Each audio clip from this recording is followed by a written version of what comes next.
দেশের বিভিন্ন স্থানে কোটা সংস্কার আন্দোলনকারীদের উপর হামলার অভিযোগ উঠেছে ছাত্রলীগের নেতাকর্মীদের বিরুদ্ধে। কোটা সংস্কারের দাবিতে বিক্ষোভরত শিক্ষার্থীদেরকে সহিংস হামলা থেকে রক্ষা করতে সরকারের প্রতি আহ্বান জানিয়েছে জাতিসংঘ। আমরা হলে থাকবো, আমরা দেখবো কে আমাদেরকে হল থেকে ভ্যাকেন্ট করে আমাদেরকে বের করে, হয় আমাদের লাশ হল থেকে বের হবে, নাহলে আমরা হলে থাকবো, দুটো রাখতে হবে। বাংলাদেশের সরকারি চাকরিতে কোটা সংস্কারের দাবিতে আন্দোলনকারী সাধারণ শিক্ষার্থীদের উপর হামলা ও হত্যাকাণ্ডের ঘটনায় প্রতিক্রিয়া দিয়েছে জাতিসংঘ। বিক্ষোভ করার অধিকার সকলের রয়েছে। সব ধরনের হুমকি এবং সহিংসতা থেকে বিক্ষোভকারী ছাত্রদের রক্ষার আহ্বান জানিয়েছে জাতিসংঘ। শিক্ষার্থীদের চলমান আন্দোলনের বিষয়টি আন্তর্জাতিক বিভিন্ন গণমাধ্যমে উঠে এসেছে। কোটা সংস্কার আন্দোলনের উত্তাপ ছড়িয়েছে সারা দেশে। এর মধ্যে অন্তত 11 জেলায় সংঘর্ষের ঘটনা ঘটেছে। এদিকে চট্টগ্রাম বিশ্ববিদ্যালয় সহ দেশের বিভিন্ন স্থানেও কোটা সংস্কার আন্দোলনকারীদের সাথে ছাত্রলীগের ধাওয়া পাল্টা ধাওয়া এবং সংঘর্ষের ঘটনা ঘটেছে। আহত হয়েছেন বেশ কয়েকজন। যে কোনো অপ্রীতিকর পরিস্থিতি এড়াতে ঢাকা বিশ্ববিদ্যালয় এলাকায় সকাল থেকেই অতিরিক্ত পুলিশ বিজিবি মোতায়েন করা হয়। দেশজুড়ে ছড়িয়ে পড়েছে কোটা সংস্কার আন্দোলনের উত্তেজনা।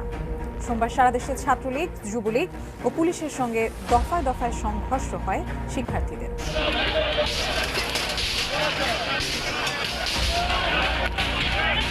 কোটা বিরোধী আন্দোলন বাংলাদেশের বিভিন্ন জায়গায় থেকে হেফাজত, তারপরে চরমনাই সহ ইসলামী আন্দোলন সহ বিভিন্ন রাজনৈতিক দল তারা এই ছাত্র আন্দোলনের সাথে রাজপথে ঝাঁপিয়ে পড়েছে এবং তারা প্রশাসন ইতিমধ্যেই কিন্তু বিজিবি মোতায়েন করা হয়েছে এবং পুলিশ প্রশাসন তো আছেই। তো আন্দোলনকারীরা তারা সেই প্রশাসন অর্থাৎ পুলিশ এবং বিজিবি সহ প্রশাসনকে আলটিমেটাম দিয়ে দিয়েছে যে কোনোভাবেই যেন তারা এই আন্দোলনকে ঠেকাতে না আসে, তাহলে কিন্তু তারা যে ভাবকার আন্দোলন নিয়ে তারা কি বার্তা দিয়েছে এবং তারা আন্দোলনকারীদের পক্ষে কি বার্তা দিয়েছে এবং পরে ছাত্রলীগের হামলায় তার সহিংসতায় রূপ নেয়। সংঘর্ষে দেশব্যাপী বেশ এসআইরা।